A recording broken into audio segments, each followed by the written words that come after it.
2, 3. Well, hello again. Welcome back. Thanks again for taking your time to be with us today. We are super excited. But before we get there, of course, if you like what you hear, go over and give us a ratings review. It doesn't have to be 5 stars. We want to hear what you think, what we can do better. But we know today you're going to get a ton of value because we have Jay Martin on the show. Hey, Jay, how you doing? Doing well. Thanks for having me, Jason. Well, thanks for being here. And Jay Martin is the founder of SFB Real Estate Summit. He's a felon, which we always like to lead off with just to prepare everybody for where we're going. Airbnb entrepreneur, world traveler, real estate investor. And if that's not tiring enough for everything which just happened here, host of the, as we said, SFB Real Estate Summit. After getting out of jail, Jay brought his first cash flowing real estate in the expensive San Francisco Bay in rougher areas, and then started an Airbnb subleasing business, and now is managed by a team in the Philippines. He quit his 9 to 5 at 31, now spends his time traveling the world. And right now he's in between going, I believe he said, from Colombia, right, to Mexico, to San Diego. Mexico, beautiful. to San Diego. Yeah, all right, cool. I'm paying attention. I'm making notes. He hosts an annual real estate conference in Oakland and with some of the best folks from the Bigger Pockets website. And if you've been curious about starting or growing an Airbnb business, has the processes, procedures, and outsources, or living a life the way you want to live instead of grinding it out, then definitely you need to talk with him and don't miss what we have coming up for you. So Jay, welcome to the show. What'd I miss? Maybe I'll have to start writing shorter bios. No, but I think that's the basics. I started out a little bit rough, in jail, and then kind of got my stuff back together, got a real estate business together, and eventually was able to quit my job. So it was obviously a progression to get there, but I feel really thankful and grateful that I'm here today to be able to travel so much. Yeah, I love it. So we all have our points where something happens that's not really our best interest. What was the lesson learned? What was the point that really helped you turn things around? Yeah, I think people get motivation in different ways. That was certainly a motivating factor for me. Hopefully not everyone has to go through, necessarily a struggle like that to get to that point of motivation where they're ready to take action. But for me, as I was getting out, I started meeting more people, and I realized, hey, there's plenty of ways to make lots of money in the United States legally without risking having to go to jail. And I decided at that point when I got out that I was going to make it happen. And shortly thereafter, basically, I found real estate and found out that was the way I was going to make it happen. Now, do you feel that was a necessity? And I guess that's a question I'm leading it into here. Is there's so many people that are listening today that feel like they're stuck, and that stuck really, if we look in the big picture, I mean, what's really holding them there? But they feel stuck. What is something that people can use in their life that if they're not happy in this situation, to give them the clarity and maybe the seekness of opportunity that they can get out of where they are? That's a great question. And, it can be a personal struggle. It could be, oh, I feel like I can't do it because I don't have any money, or I don't have any connections, or I have some baggage from the past. Really, none of those are excuses. I should say all of them are excuses, but none of them are good excuses for not getting those things done. To me, I think for someone who's maybe been sitting on the sidelines for a long time and just hasn't jumped in, I think the biggest thing for me in the beginning is writing down what you really want in life. I mean, to me, before investments, it comes down to what do you want your life to look like? And I encourage people to write that down first, right? A vision of what you want your life to be like, because if you want to be, free traveling the world, this and that, but you set up a property inspection company that requires you to be on site, that's, your investment or your business path isn't consistent with what you want to do in your life. So I encourage people to really start there. And that seems a little bit esoteric, but again, that's the place to start. And then it's focusing on what kind of business can get you there. And what I encourage people to do, if they don't know where to start, go to your local meetup groups, go to a conference, go on Bigger Pockets and look in the, where people are having meetups, and just go find someone who's inspirational to you, the way they make money and the way they live their life. And literally talk to them and just pretty much copy what they do. Everyone wants to go out and reinvent the wheel, I think. And really to get started, I think the best thing is just to identify someone who's doing what you want to do. Go talk to them, take them out to lunch, go research all the interviews and podcasts they've ever been on, and put together what they've been doing, and use that as a model to get started, I think is the easiest way. That's awesome. And the Airbnb model, how did that talk to you? Where did that fit in with the dynamics of what you wanted your future life to look like? Yeah, so actually, I took a big trip, must have been about 8, 9 years ago, my first big international trip, and I decided that, hey, I want to travel more. So I was working in bank regulation. I had started buying my first property, second property. Another investor, his name is actually Al Williamson, who's coming out to my conference in February also. He's the one who got me started, and he encouraged me to just rent out a bedroom in my place, just rent out a single bedroom, and then then rent out a unit. And at first, I thought it was going to be too much work. I thought, man, I'm going to have to deal with all these guests. It's going to be a pain in the ass. I was just like, nah, it's too much work. I'm not going to do it. And I said that for years. And then finally one day, I decided, okay, I'm going to do this like I'm already out of the country. So I was actually living next door, to this other, it's kind of like two separate units sort of thing. Sure. I was living next door, but no matter what happened, I would not go do something myself. And sometimes I'd almost feel bad because I could have helped the guests quicker doing it myself, but I wanted to convince myself that I could do it in a way that if I was out of the country, it wouldn't matter. I could still operate this business. So that's how I started, was with just a single room. And I hired someone. I had kind of a handyman that I would have come do some cleaning and some other stuff. And that was my start. It's just I would refuse to go in person, even though it was next door. And that was the start of my business, to get free kind of geographically. Yeah, and I love that. And honestly, for anyone looking to start a business that is going to be a business where you can not have yourself involved in a day-to-day, you have to understand what those processes are that are in there. So pulling yourself out Absolutely. and not giving yourself the easy out to say, okay, let me just walk next door. It's going to take 2 seconds. No, let me figure out what's that process to build it back. Well, that's how you create a lifestyle that you can accompany with your business. So yeah, great work on that. What are some of the points that you look for now in Airbnb investments to say, this is going to fit what I'm looking for in my model? That's a great question. I just want to emphasize actually what you said, because you hit the nail on the head about processes and procedures. When I first started, I didn't have anything written down. And this goes back to that method of writing down what you want your life to be like. Same thing in business. You need to write down what needs to be done. I didn't do that at the start, and it took me quite a while to kind of get that picked up and going and get other people on board with it. So it's quite the process, but really, I think no matter what business you're in, whether it be Airbnb, a different type of real estate business, or any business, those processes and procedures written are what's going to free you up, I think, in a long time. So I just wanted to emphasize your words there, because it's really so crucial. And it's a good point, because if you think about it, if you're going to bring on employees, right, the process that a lot of small businesses get stuck in is they bring on an employee and they stand there and they spend the days, the weeks training them, but they don't have anything written down. So now all of a sudden this great employee, yeah, you're talking to them. Now there's great employees, and they find another job who's paying them $1 more, and they leave. And now all of a sudden now you're like, man, now I got to do this again. And it's so tiresome because you haven't trained anything that you can just go say, here's the manual. Let's go through the manual and work it out. Yeah. So, Yeah. it's a lot of work up front. Yeah, it is. It's a ton of work, but is it going to save you in the future? Yes. And that's what steps apart you getting to travel across the world, and other people are standing there next door, running next door, bringing tea bags or whatever they're doing. Exactly. Yeah. And I think I was at a conference, I think, with Jay Scott, who I thought made a really great example of this. Is, we always think about investing our dollars to get dollars back in return, right? We want to ROI on our money. How much do we do that with our time? So knowing that there is going to be some upfront costs, but for every hour you put in, how many hours do you reap, down the road? And I think that was a great example to kind of explain that time investment and return on time that you can get. Yeah, it's super.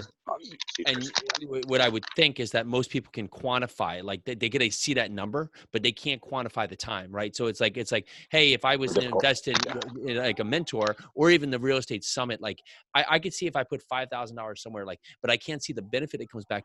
But really, when you take that time to go and put the work in and put that time in, well, the benefit could be 10, 20, 30x from what it gives you back in return. Yeah, and sometimes even bigger. I mean, I especially apply that to networking. I think networking is one of those soft things where you don't really necessarily know what you're going to get going into it. Mm-hmm. But every time I've gone to a local meetup, a free meetup, every time I've gone to a conference, every time I've done any of these things, I come away with either one contact or one idea that can, one of those introductions Al Williamson got me from working a 9-to-5 job to quitting and traveling the world. Yeah. So I always try to go out and network, and then now I have my team working on the processes and procedures, because those two things, I think, are the things that can bring about the biggest return on time in the long run by bringing time back and financial resources. So I'm a big proponent of both of those things. My team's almost tired of hearing it by now. They had $1 for every time they heard process and procedure or networking. Yeah, but it's great because it's that go-giver mentality, right? So if you're out there looking to have something specific that you need to get from something, you're going to get nothing. But if you go there with an open mind, looking at how you can just be there, connect, and see what value you can bring, that's when you get these opportunities that grow, like an Al Williamson that comes up there and offers this point that you didn't even know what you're looking for, and there it is right in front of you because you were putting yourself out there. And that's when people are sitting on the sideline, it's just that first point of just actually just getting started, and that's everything. It's these little roadblocks, and it's the Instagram mentality right now. Right now, everybody's on jets or in front of cars, so everybody expects that they should be at some pinnacle point. But that's not true. Yeah, it's what we're actually doing to build out the life we want because we're going to be on the journey. So how do you now, how does your day look? Talk to us about like, what is an average day in the life of Jay Martin? Yeah, it can kind of differ depending on what country I'm in and who I'm with at the time. The basics of my business, so I have about 20 and some change apartments in the San Francisco Bay Area, primarily subleased. So I pay rent on them with a year lease, have someone put furniture inside, and we put it up on Airbnb. That's the foundation of the business. Not exactly rocket science. Anyone can do it. Rent an apartment, put furniture inside, put on Airbnb, right? Yeah. So that's the basics. I have a team in the Philippines who manages that, and then some local people who do the cleaning, some companies that do that kind of stuff. So they do everything front to back. So they're taking the inquiries, they're doing the bookings, they're doing any maintenance requests, anything like that. When we launch a new unit, they do the analysis. I'll look at it and say yes or no, and then they contact someone. Actually they're doing that right now. So I got a call from one of the guys I work with. So he said, hey, you want this unit? So I shoot them the address. They do some analysis. I ping someone else that I know that operates in the area. I said, hey, does this look good? What price would you pay? I said, yes, okay. So I just go through, sign the lease documents. So this is just an example. This happened yesterday, right? So I go through and sign the lease documents, and then I'll send it to my team and say, hey, find out, like they have a checklist, process and procedures of first thing, contact utilities, contact Comcast for internet, get everything operated like that. Start buying the furniture, get it assembled. So they have the checklist for all that. All I ask from them is kind of, what's the timeline to get it done. Nice. On average, I think I probably work about, I would say it depends. I do actually a lot of work on the summit. A lot of that though is talking to the speakers, which I love to do. So that's kind of my passion project. My business, I probably only work about 2 to 3, maybe 4 hours a week. Awesome. Yeah, so it's been really great. I look at reports, look at financial reports, look at some weekly reports that come out to make sure things are filled, and if everything is going okay. I think I've gone maybe like 3 months or so without talking to my manager for my business. So in terms of acquisitions, when you're bringing on an acquisition, are you now having local team within realtors and other acquisition people find the opportunity, they know your metrics and they know your parameters, and then they find something that's in your parameters and they reach back out to you? Would that be a typical process? Not exactly. For right now, I know quite a few people doing this business, and there's a lot of different ways to acquire units. For me, I've done it solely through networking. So at meetup groups, places that I've met people in the past, let's say they're a landlord, own a bunch of, it's usually multifamily apartments, and they're going to fix them up, increase the rents. I'll pre-sign the lease and come in. So all my leases are with people that I already know from meetup groups, conferences, people I've met. I know other people who go direct to Craigslist, for example, and will just, go ping owners. There's some that are working with real estate agents, but for rentals, that doesn't tend to be as strong, in California as it may be in other cities. Sure. That's awesome. Well, in doing this right here, what has been the biggest lesson learned, whether it be positive or a growth side from the Airbnb model? Ooh, from the Airbnb model, to me, it's kind of a realization, honestly, that I think any business can pretty much be run remotely. I think there's a lot of challenges to this industry, like anything, because it's in person, it's physical. There has to be someone, there. But like any business, you can be an owner of the business and not an operator of the business. Literally, even with my first example, that if you were going to set up a property inspection business to physically inspect a property, that's not consistent with being remote. But really, you can just be an owner of that business and hire and train a team of people to do that, and you can still be remote. Right? Like the owner of McDonald's doesn't work, frying French fries, right? Yeah. It's collecting profit. So I think that's the biggest realization that I've gone through with this business. is really that any business I think can be done remotely, geographically, and really without spending the amount of time most people think is necessary if it's set up right. That's huge. What's been your favorite place to travel, and have you done any Airbnb investments in that place or out of the country or out of the San Francisco area? I get this question a lot. Thailand is one of my favorite places. I probably spent over 6 months there. I do not operate anything internationally right now, although I'm still looking at it. One of the challenges that I found in many of these lower cost countries that I travel to is that the price points are so low when converted to USD that even though the base rents are very low and the percent margins are very large, that there's a lot of units needed to get up to a good dollar amount USD, as far as profits in the pocket kind of thing. I think the best way to do that for someone who's interested is to kind of do a higher end, renting to foreigners at $150 a night for a super luxury type thing. Could maybe net enough dollars, but I get almost that much renting on a monthly basis down in Mountain View, where it'd have to be a luxury thing in Thailand, or I'd have to have 100 units in Thailand to make good money on it, right? Yeah. So if anything, I'd rather be operating in like New York City, Switzerland, Tokyo, Gotcha. Whereas I tend to travel in like Southeast Asia, some of the less expensive areas. So that's the challenge that I found when traveling as far as launching Airbnb internationally. I do stay in Airbnbs. I probably stayed in about 60 or 70 of them. What is one of the biggest, let's say, for Airbnb models that you've stayed in, what is a green light or a red light on a Airbnb that you'll stay in? What are some of the best operators doing and the worst operators?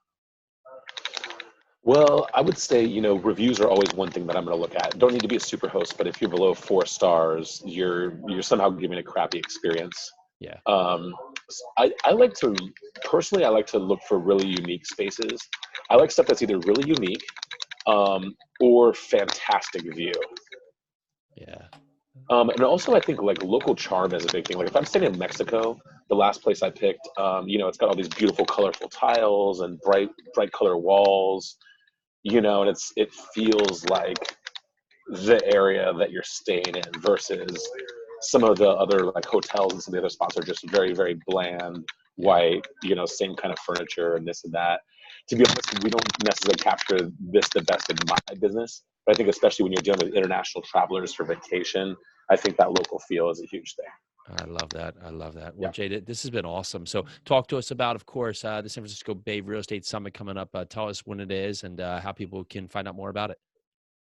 Yeah, absolutely. It's February 8th and 9th, 2020 in Oakland. The website is sfbsummit.com.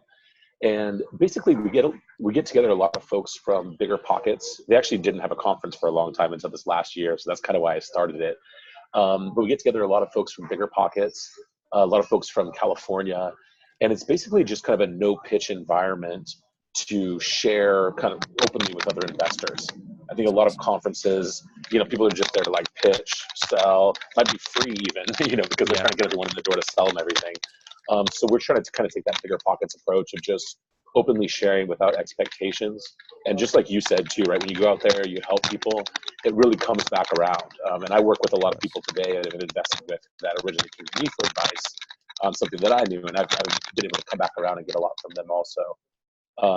So I think just for those who can come out, I think it's a great experience. But no matter what you do, look up, go on meetup.com, go on Bigger Pockets, find a local real estate networking group, and just start going. And the more you get to know people, the more the opportunities open up. And it might not be overnight, but again, that's one way to start honing in, find someone that you like their business, and start replicating that. I think for those who are sitting on the sideline, and it's time to take action. We got a new year coming in. It's 2020. We go make it happen.